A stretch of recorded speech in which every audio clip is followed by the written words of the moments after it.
19장 27절에서 29절 말씀. 창세기 19장 27절에서 29절까지 우리에게 주시는 하나님의 말씀입니다. 같이 공부하겠습니다. 시작. 아브라함이 그 아침에 일찍 일어나 여호와 앞에 서 있던 곳에 이르러 소돔과 고모라와 그 온 지역을 향하여 눈을 들어 연기가 공기 가마의 연기같이 치솟음을 보았더라. 하나님이 그 지역의 성을 멸하실 때 곧 롯이 거주하는 성을 엎으실 때에 하나님이 아브라함을 생각하사 롯을 그 엎으시는 중에서 내보내셨더라. 아멘. 성경의 인물들을 우리가 읽다 보면 심심찮게 우리 마음에 떠오르는 생각 한 가지가 있습니다. 이런 거죠. 저 사람은 천국 갔을까? 이런 생각들 하지 않습니까? 하는데 우리가 얼마 전에 그 역대기서를 읽었잖아요. 그 역대기서는 이제 4월부터 시작해서 이제 그 왕들의 이야기들이 쭉 나오는데 역대기서 읽으면서 그 남유다 왕들과 북이스라엘 왕들 그 쭉 읽어보면서 어떤 왕은 정말 선한 왕이고 어떤 왕은 이스라엘 왕인데 너무 악하단 말이죠. 그래서 구분이 딱 가는 왕들이 있는 반면에 어떤 왕들은 선하게 살다가 또 악해가지고 또 악한 것 같다가 또 선한 왕 뭐 이렇게 좀 헷갈릴 때가 있잖아요. 그리고 그런 사람들을 볼 때 우리가 생각하는 게 당연히 그런 생각할 거예요. 저 사람은 결국은 천국 갔을까? 천국 가면 만날 수 있을까? 뭐 이런 생각들을 하죠. 아마 지난주에 우리가 롯의 이야기를 살펴보았을 때도 마음에 그런 생각을 하신 분이 분명히 있을 거라고 생각이 되는데요. 롯은 성경 인물들 가운데 정말 성경을 읽는 독자들을 헷갈리게 만든 사람이 아닐까 이렇게 생각이 들었어요. 롯이 정확하게 어떤 삶을 살았는지 다 알 수는 없잖아요. 그래서 성경이 제시하는 부분만 우리가 알 뿐인데 그런 모습들로만 봐도 롯이 아브라함과는 아주 이렇게 신앙적으로 차이가 있는 사람이라는 걸 우리가 금방 알 수 있었습니다. 물질에 집착한 사람이었고 자신을 어릴 때부터 아들처럼 키워준 이 아브라함을 떠나서 죄가 관영한 소돔과 고모라에 들어가서 그곳에 죄에 물들어 살았습니다. 소돔에서 키운 두 딸들의 심각한 모습을 보았잖아요. 그래서 보면서 롯이 적어도 이 자녀들을 신앙으로 말씀으로 양육하지 못했다는 그 충분한 근거를 우리가 또 발견할 수가 있습니다. 자, 이 정도면 롯은 적어도 신앙이 있고 없고를 떠나서 신앙이 깊은 사람은 아니라는 그런 확신을 우리가 가질 수가 있잖아요. 자, 그럼에도 불구하고 성경은 놀랍게도 이 롯이라는 사람에 대해서 정말 믿지 못할 기록을 남기고 있단 말이죠. 우리 저번 주에도 한번 보았는데 다시 한번 보시면 베드로후서 2장 6절에서 8절입니다. 읽어봅시다. 같이 시작. 무법한 자들의 음란한 행실로 말미암아 고통당하는 의로운 롯을 건지셨으니 이는 이 의인이 그들 중에 거하여 날마다 저 불법한 행실을 보고 들으므로 그 의로운 심령이 상함이라. 창세기만 읽다가 베드로후서를 읽으면 보기가 진짜 갸갸뚱해질 수밖에 없거든요. 아니 왜 베드로는 아무리 눈 씻고 봐도 잘한 거는 별로 없어 보이는 이 롯인데 보니까 이 짧은 구절에 3번이나 의롭다는 말을 하면서 의인이라는 이름을 딱 놓고 있단 말이죠. 근데 여러분 이 한 구절로 인하여 롯을 바라보던 창세기만 읽다가 롯이라는 사람은 참 불의한 사람이네 라고 마음에 새겨두었던 사람들이 이 구절을 보면서 롯을 바라보던 이 부정적인 시각이 바뀌는 것을 봅니다. 어떤 이는 이 구절을 빌미로 한번 구원받은 사람은 비록 세상에서 의롭게 살지 못하더라도 결국은 구원받을 수밖에 없기 때문에 세상에서 저지르는 이런 소소한 잘못으로 인하여 너무 자책하며 살 필요는 없다라는 말을 합니다. 동의하십니까? 또 어떤 이는 이 구절로 인하여 창세기에 보여준 이 롯의 행실을 다 의롭게 변호합니다. 그러니까 알고 봤더니 이 사람이 의인이었구나. 아브라함처럼 의인이었네 라고 생각하면서 창세기에 나오는 모든 이 롯이 했던 상황들을 행동들을 나쁜 의도로 그렇게 행동하지는 않았을 것이다 라고 이렇게 다 커버해 주는 거예요. 과연 이와 같은 주장을 하는 이 사람들의 생각이 옳은 걸까요? 우리 답은 내지 말고요. 이 롯에 대하여 성경은 분명히 의인이라는 거룩한 이름을 붙여주고 있잖아요. 베드로가 실수로 이렇게 기록한 건 아니잖아요. 성령의 감동을 받아서 영감으로 쓴 거기 때문에 하나님이 주신 말씀이란 말이죠. 그렇기 때문에 그것은 롯이 어떻게, 아니 이런 삶을 사는 사람이 어떻게 의인이 될 수가 있어? 라고 생각하더라도 하나님의 말씀이 그렇다고 하면 우리는 일단 믿는 게 옳다는 겁니다. 그리고 우리는 우리에게 이제 이런 질문을 던져야 됩니다. 그러면 왜 성경이 이 롯에 대하여 구약과 신약이 이렇게 완전히 다르게 조명을 하고 있을까? 그것을 좀 깊이 뭔가 하나님께서 우리에게 주시려고 하는 메시지가 있지 않을까 하면서 이 말씀을 좀 상고해 보아야 할 필요가 있다는 거죠. 자, 결론부터 말하면 우리는 롯이 과연 천국에 들어갔을까에 초점을 맞추는 것보다는 그가 의인이라는 이름에 걸맞는 삶을 살았던가라는 퀘스천을 던져야 된다는 거죠. 그렇게 생각하면서 그가 보여준 삶을 통해서 경고를 받고 또 교훈을 받는데 우리가 더 마음을 두어야 한다는 거예요. 솔직히 이러면 롯이 천국에 갔는지 안 갔는지 그게 우리랑 솔직히 무슨 상관입니까? 꼭 꼬집어서 알아내야 할 중요한 내용입니까? 네, 그건 아니잖아요. 그죠? 네, 그래서 오늘 이 말씀을 통해서 이 소돔과 고모라의 심판과 롯의 삶을 통해서 우리에게 주시는 이 메시지가 뭔지 그걸 한번 발견했으면 좋겠습니다. 어떻게 보면 롯을 통해 그리스도인인 우리 자신의 모습을 바라보게 하시는 이런 의미가 있다고 보는데요. 구원받은 사람이 이렇게 살아도 되는가? 그렇잖아요. 우리가 창세기만 읽다가 베드로 후서 이렇게 만약에 보았다면 이 사람이 의인이라고? 당장 이렇게 우리가 질문을 던질 수 있잖아요. 그죠? 네, 그러면서 구원받은 사람이 진짜 이렇게 살아도 되는 건가? 십자가의 증인이라고 믿는 그리스도인들의 삶이 롯과 비교해서 얼마나 다른가 한번 살펴보자는 거죠. 조금 더 가까이 가면 나와 롯의 삶을 한번 비교해 보면서 이 메시지가 주는 경고가 뭔지 한번 보자는 것이죠. 롯의 기록이 무척이나 짧지만 그가 어떤 삶을 살았는지 알 수 있을 것 같은 내용이 몇 가지 있죠. 그는 어릴 적 아버지가 돌아가시죠. 그래서 줄곧 삼촌 아브라함 손에 키워졌습니다. 아브라함은 또 미처 자녀가 없었기 때문에 그 조카였던 롯을 내심 자신의 상속자로 또 생각을 하고 있었습니다. 그래서 그에게 자기가 믿는 신앙, 여호와 신앙을 전수해주고 하나님을 섬기도록 교육했음에도 틀림없습니다. 롯은 삼촌 아브라함의 영향을 받아서 믿음을 가지고 있었음에도 틀림없겠죠. 하지만 그 신앙과 별도로 이 롯이 애굽으로 내려가면서 애굽이 완전 별천지잖아요. 그래서 보면서 이 세속적인 문화 또 물질 세계에 빨리 눈을 뜨게 됩니다. 그리고 그것이 결국은 자신의 발목을 잡게 되는데요. 삼촌과 이렇게 정든 이별을 한 게 아니라 자기 먼저 좋은 땅을 싹 차지하고 이렇게 떠나버리잖아요. 자, 이별을 하고 약속의 땅이었던 가나안 땅을 떠나서 소돔성에 살면서 급속하게 타락되는 그 속에서 오염이 되면서 타락한 문화에 젖어들게 됩니다. 자, 그 증거들을 한번 볼 텐데요. 롯이 소돔 심판 소식을 천사에게 듣죠. 듣고 난 다음에 제일 먼저 누구에게 말했냐면 물론 아내와 딸들도 있었겠죠. 이야기했지만 사위가 될 사람들, 약혼만 했는 것 같아요. 사위가 될 사람들에게 먼저 가서 빨리 여기를 떠나라고 권유를 합니다. 왜? 하나님의 심판이 곧 소돔 땅에 임하기 때문에 빨리 떠나야 된다라고 말했어요. 그들은 그 이야기를 어떻게 들었습니까? 네, 농담으로 여겼다라고 성경이 기록하고 있죠. 사위들이 농담으로 여긴 것이 뭡니까? 소돔성의 심판에 대한 하나님의 말씀, 심판의 말씀 그 자체를 부인하고 하나님을 믿지 않으니까 그걸 당연히 우스갯소리를 들은 거겠죠.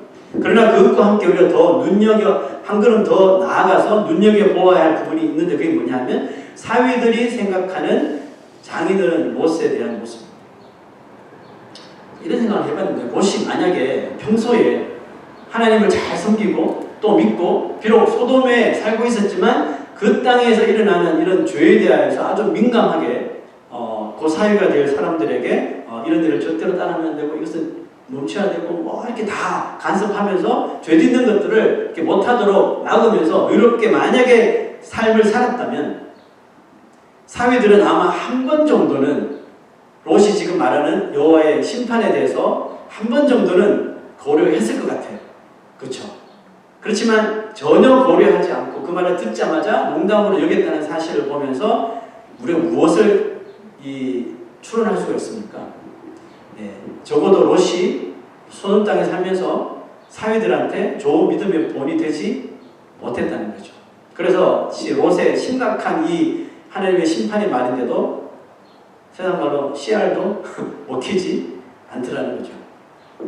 자, 롯의 모습을 통해 그리스도인의 삶이 자신뿐만이 아니라 자신과 함께 살고 있는 가족들이나 또 친구들이나 또 이웃들에게 어떤 영향을 주는지 우리가 한번 생각해 보아야 될 건데요. 예를 들자면 세상적으로 그냥 사는 그냥 술 마신다고 생각합시다. 술 마시는 친구를 전도하고 싶어서 먼저 그 친구와 친해지기 위해서 같이 이제 술집에 가고 술을 마시고 같이 취하고 세상적인 이야기를 하면서 이렇게 같이 지내면서 이 사람을 전도하겠다는 생각을 여러분 어떻게 생각하세요? 호랑이를 잡으려면 호랑이 구석에 들어가야 된다면서요. 그러면서 술 먹는 친구를 전도하려면 같이 술을 마셔야지. 진짜 이런 사람이 있다니까요. 그리고 같이 술 취해서 그냥 영영 돌아오지 못하는 이런 사람이 있다고 생각하십시오. 백보 양보해가지고 그렇게 술 마시고 이렇게 인생 살다가 전도를 하게 됐다고 가정합시다. 과연 그 친구가 같이 세상에서 즐기며 놀고 있는 이 친구가 전하는 그 복음에 과연 귀를 기울일 수가 있겠습니까? 전도라고 하는 것은 갑작스럽게 이루어지지 않는다는 거죠. 물론 어떤 경우에는 어떤 계기로 갑자기 돌변해서 믿게 되는 경우도 있어요. 그런데 그런 것 자체도 하나님의 역사가 오래되었다는 것을 알 수 있어요. 그 준비 기간이 꽤 길다는 겁니다. 많이 걸린다는 뜻이에요. 이제 봄이 되고 이제 여러 가지 막 심고 그러잖아요. 씨 뿌리기 전에 먼저 해야 되는 게 뭘까요? 땅을 경작하는 거잖아요. 겨울에 얼어붙은 땅을 잘 뒤집고 또 비료를 주고 영양분을 주고 해서 좋은 땅을 만들어 놓고 비옥하게 만들고 그 다음에 씨앗을 뿌려야지 거기서 좋은 것들이 열매 맺히잖아요.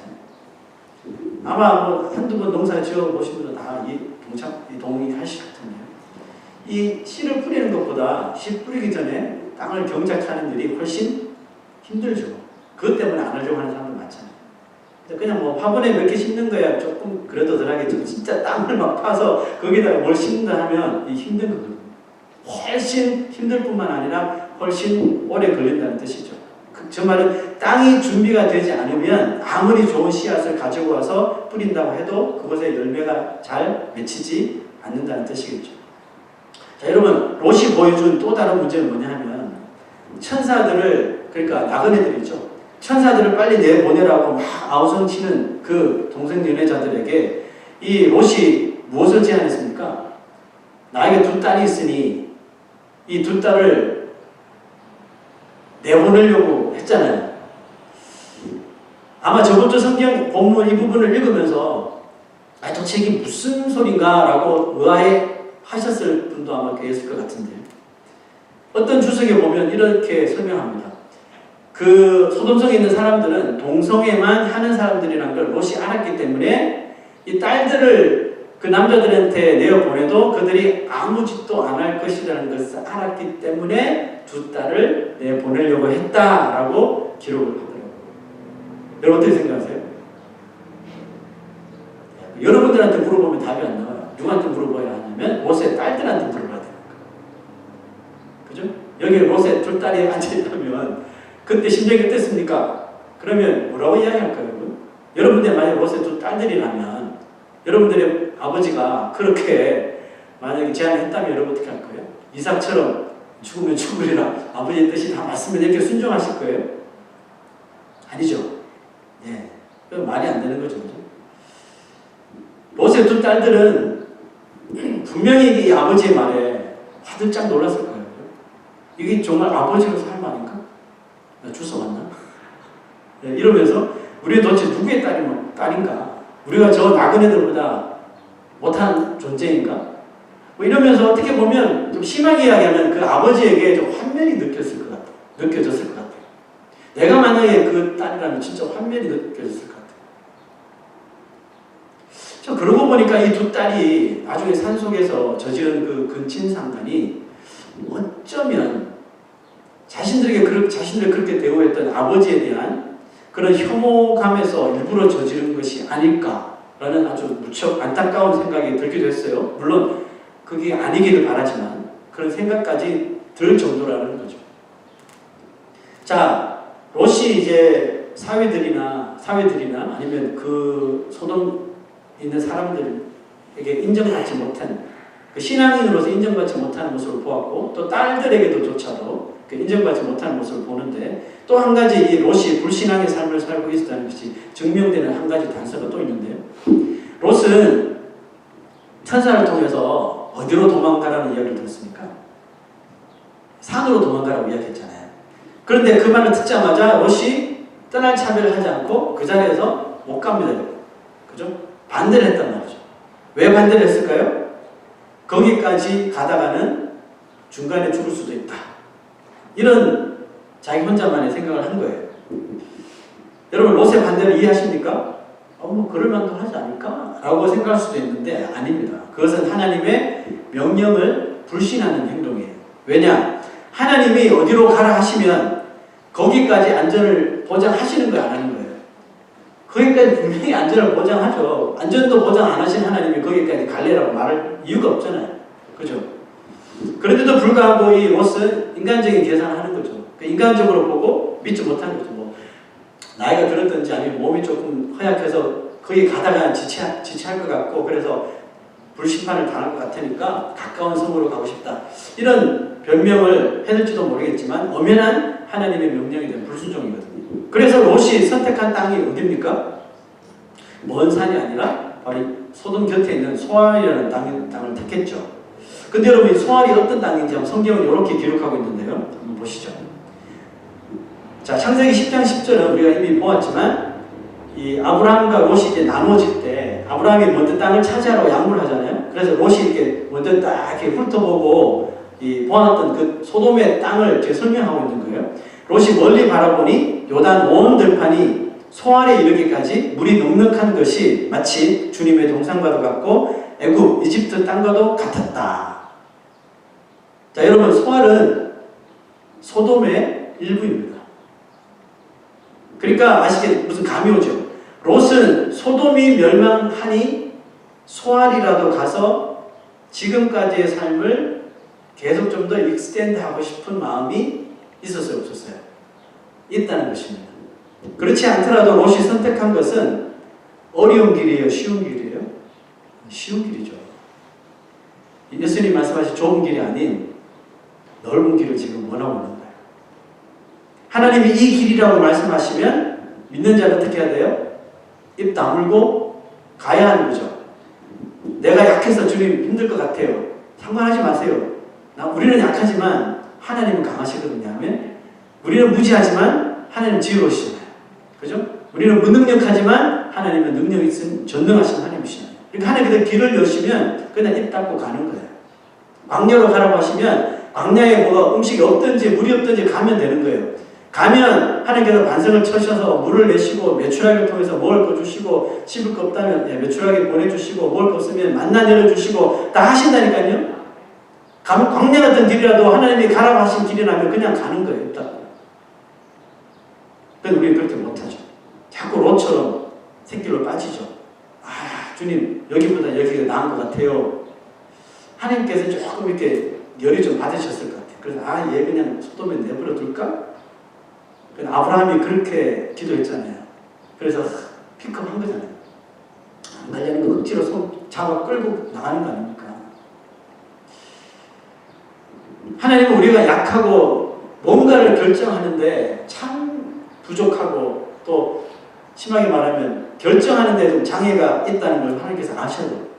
그래서 이러지도 못하고 저러지도 못하는 롯과 그 아내와 두 딸들 사이는 이미 떠나버렸으니까 손 붙잡고 데리고 끌고 나온 거 아니에요.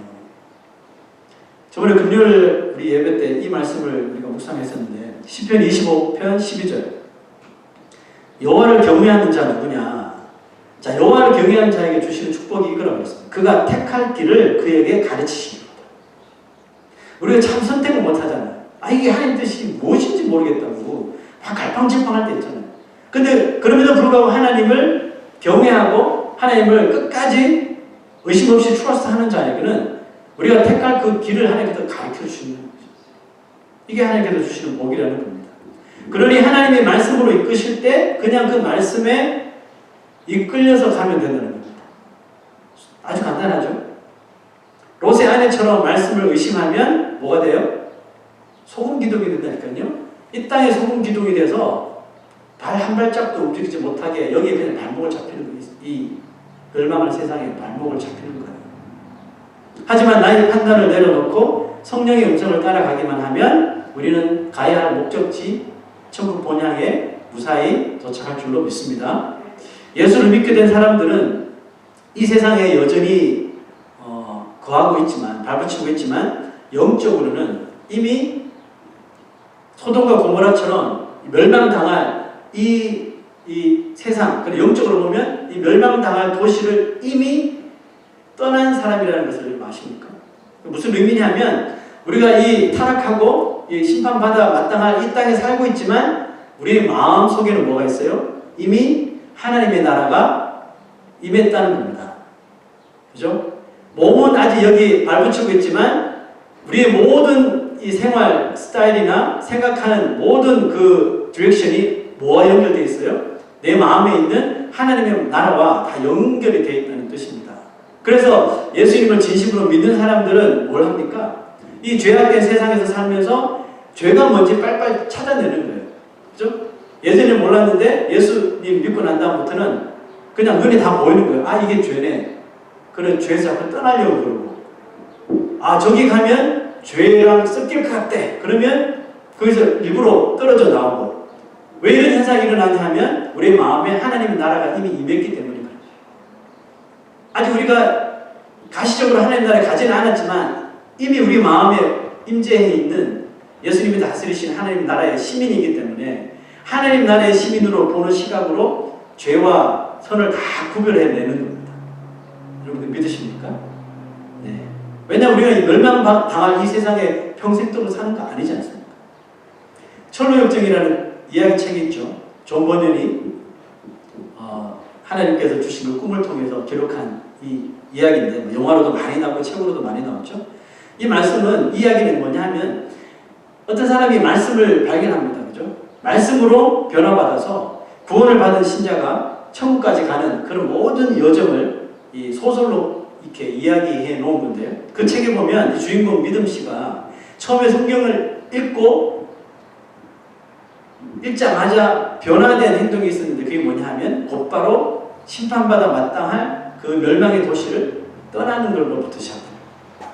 떠나서 이제 마지막 천국에 들어갈 때까지 딱 스토리가 나오는데 존 버닌이 철로역정을 쓴 이유 중에 하나는 뭐냐면 예수 믿는 사람의 생애는 어떤 생애여야 되냐면 날마다 죄를 떠나 의로운 삶을 살아야 됨을 가르치기 위함이거든요.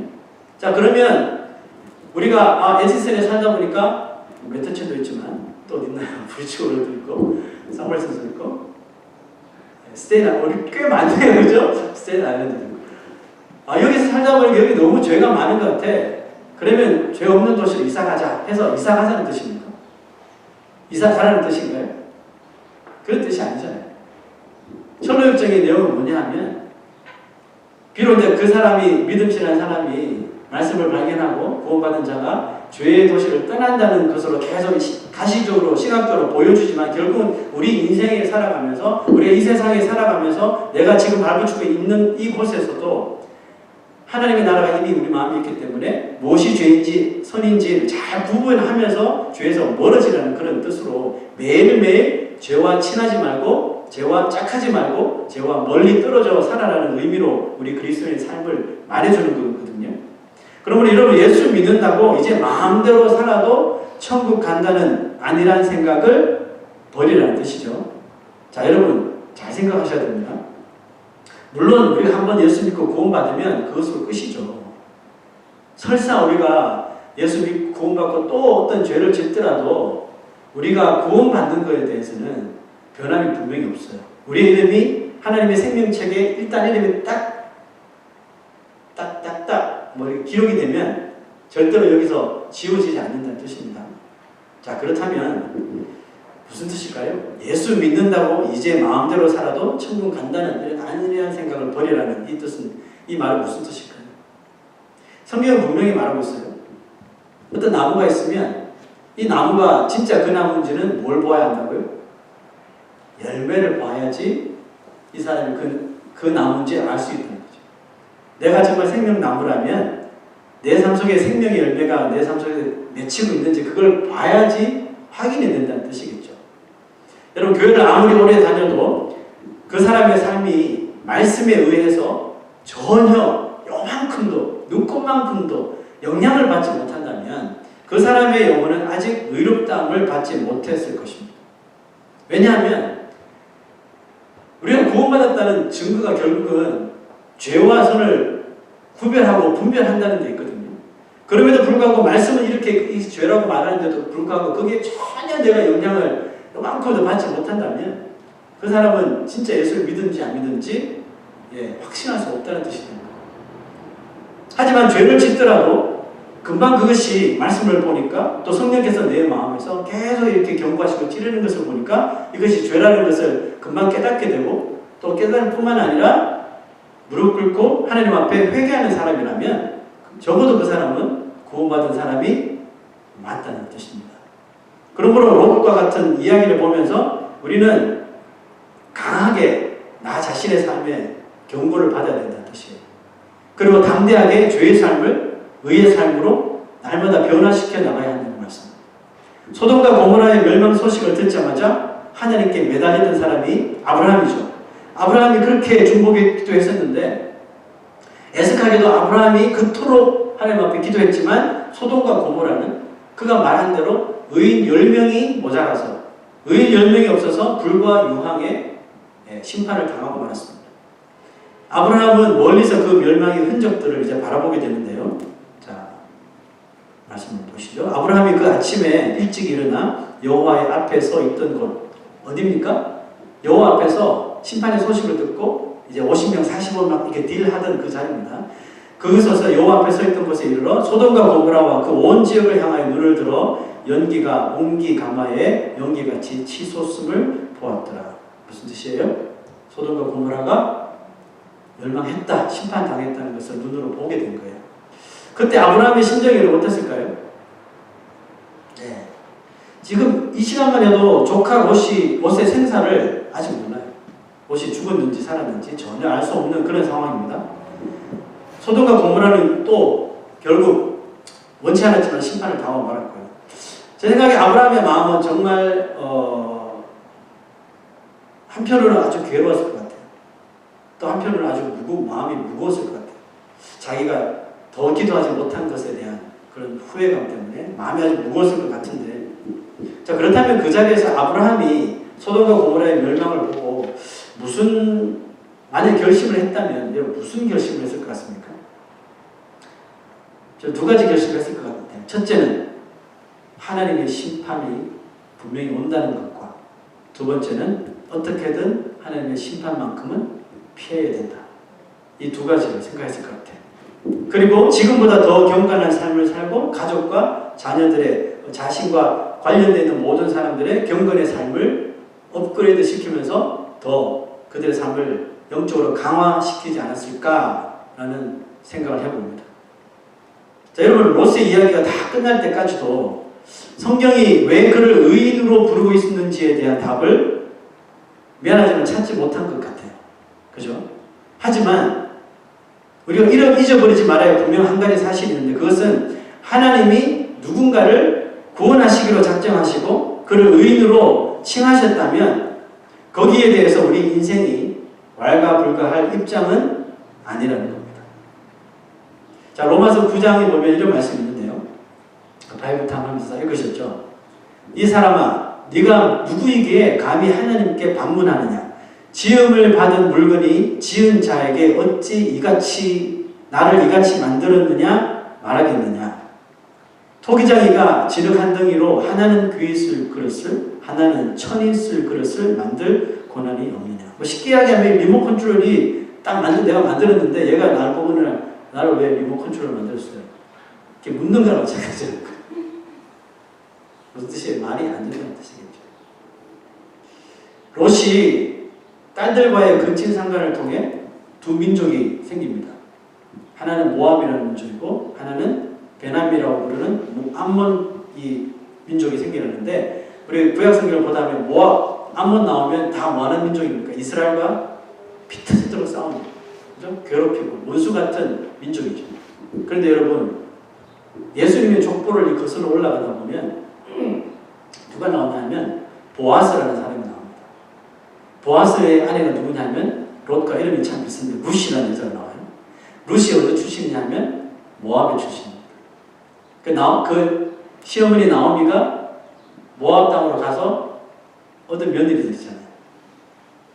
근데 첫째 며느리는 다시 모압에 그냥 머물러 있고, 둘째 며느리 룻은 시어머니 나오미를 따라 유다 땅으로 오죠. 또 거기서 하나님의 은혜로 보아스라는 남자를 만나죠. 결혼을 하죠. 그 밑에서 나중에 다윗이 나오고요. 예수님은 다윗의 후손이 되는 것입니다. 자, 그래서 이렇게 스토리들을 쭉 이렇게 한번 연결해서 보면 모압이 비록 이스라엘의 원수 같은 민족이지만 모압이 만약에 없었다면 누가 없어요? 룻이 없어요. 룻이 없으면 예수님이 오실 수 없다는 얘기가 되는 거죠.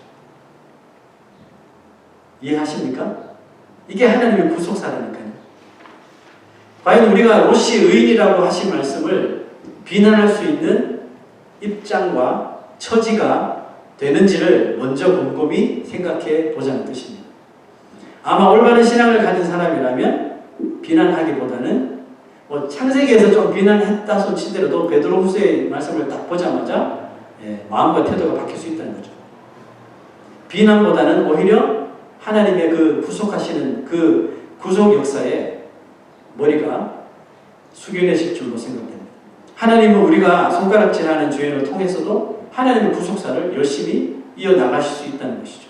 그러므로 우리가 정말 집중해야 하는 것은 바로 이 롯이 천국에 갔을까 지옥 갔을까, 롯이 이렇게 잘못하고 사는데 어떻게 의인이야, 이것을 따질 것이 아니라 롯을 의인으로 인정해 버리시는 하나님에 집중해야 된다는 겁니다.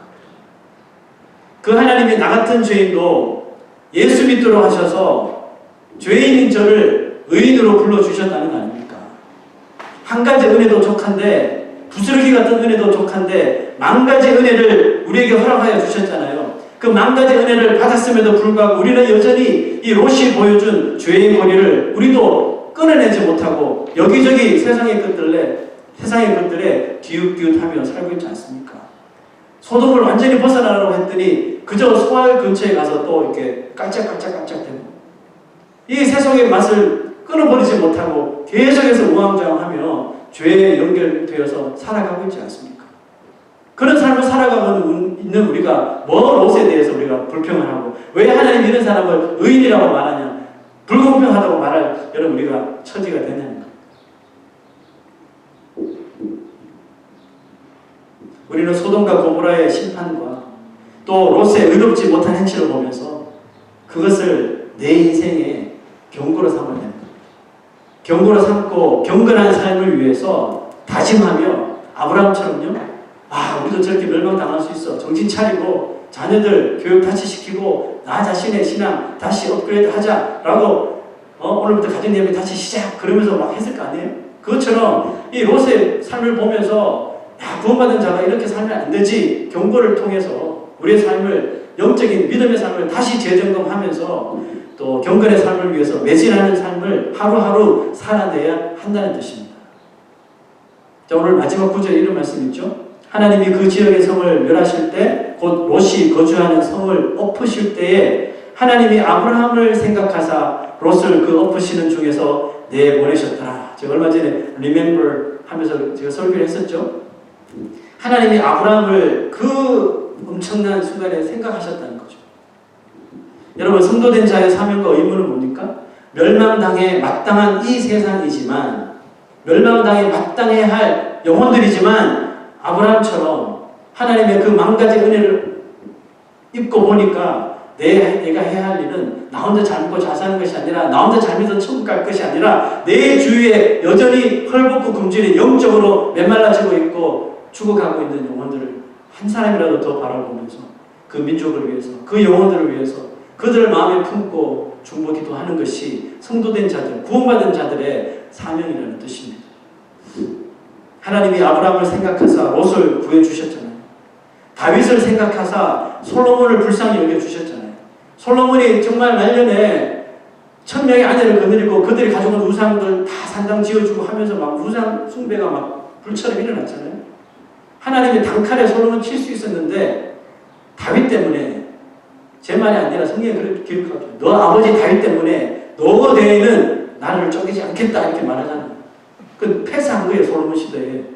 그래서 솔로몬을 얼마나 복 받은 거예요. 내 생각에는 솔로몬이 그때 좀 깨닫지 않았을까 뭐 이런 생각을 하는데, 다윗을 생각하사 솔로몬을 불쌍히 여기신 것처럼 여러분 이 연결이 우리의 삶에도 똑같이 연결이 되는 겁니다. 저와 여러분 같은, 만약에 정말 하나님을 더욱더 경건한 이 삶으로 매진하기 위해서 다시 마음을 고쳐먹고 경건히 믿음으로 살려고 하는 성도를 생각하셔서 그 사람이 부르짖는 그 누군가를 하나님께서 정말 위급한 상황에도 의의 길로 인도해 내주실 것이라는 것을 믿으시자는 겁니다. 한 영혼을 천하보다 귀하게 여기시는 하나님께 우리는 더 집중해야 한다는 겁니다. 하나님께서 누구는 천국 보내시고 누구는 지옥 보내시고 누가 천국 갈까 누가 지옥 갈까 이거 보려고 하지 마십시오. 봐도 몰라요 여러분. 어떻게 합니까? 예? 어떤 사람 찾아가요. 누구 용한다는 목사님 찾아가가지고 예? 우리 신랑 천국 갈거냐 지옥 갈 거냐고 물어보고 그게 무당이지 뭐예요 그게. 왜 신앙을 그렇게 식으로 하냐는 말이죠. 동부에 있는 사람들이 서부에 아주 용한 목사님이 있다고 찾아갑니다. 찾아가서 예? 앞으로 우리 삶이 어떻게 될 건지 내 딸이 시집가게 될 건지 진짜 있었던 일이라니까요. 저희 와이프 예전에 일하던 곳에 방송을 다녀가는 용하다는 서부의 목사님 계셔서 장차이 딸이 그냥 이혼해야 될지 아니면 계속 살아야 될지 어떻게 될지 물어보러 갔대요. 그 저한테는 제가 답해 줄 텐데 뭐 그렇게까지 가요? 그래서 그 무당 찾는 걸 뭐 하려고 그래요? 여러분 신앙을 이렇게 하면 이건 신앙이 아니에요. 어떻게 보면 한 끗 차이인데 여기서 완전히 무너지고 완전히 달라지는 현상이 일어난다. 여러분 우리가 집중해야 될 것은 사람이 아닙니다. 그죠? 저 하나님께 집중해야죠. 나 같은 죄인을 구원하신 그 하나님께 집중하시면 돼요. 하나님께 집중, 아브라함이 하나님께 집중하니까 예? 소돔과 고모라의 심판을 보면서 나는 이런 심판을 절대로 받아서 안 되겠다. 나의 민족들, 내 가족들 절대로 이런 심판 받으면 안 되겠다 해서 경건의 삶으로 다시 매진하고 돌입한 거 아닙니까? 똑같아요. 우리가 하나님께 집중하게 될 때 하나님을 닮아가게 되는 것입니다. 아멘. 우리 하나님을 닮아갈 때 하나님께서 나의 삶을 매일매일 변화시켜 주실 줄로 믿습니다. 하나님은 토기장이시고 우리는 진흙입니다. 진흙이 만드신 토기장에게 왈가불가 할 수 없는 거죠. 그걸 믿으시라는 거예요. 하나님을 그냥 철저하게 모든 것을 다 맡기시고 내려놓으시고 믿기만 하면 하나님께서 우리의 삶을 순례자의 길을 가는 우리의 삶을 의의 길로 좋은 길로 또 안전하게 인도하여 주실 줄로 믿습니다. 다 같이 일어나셔서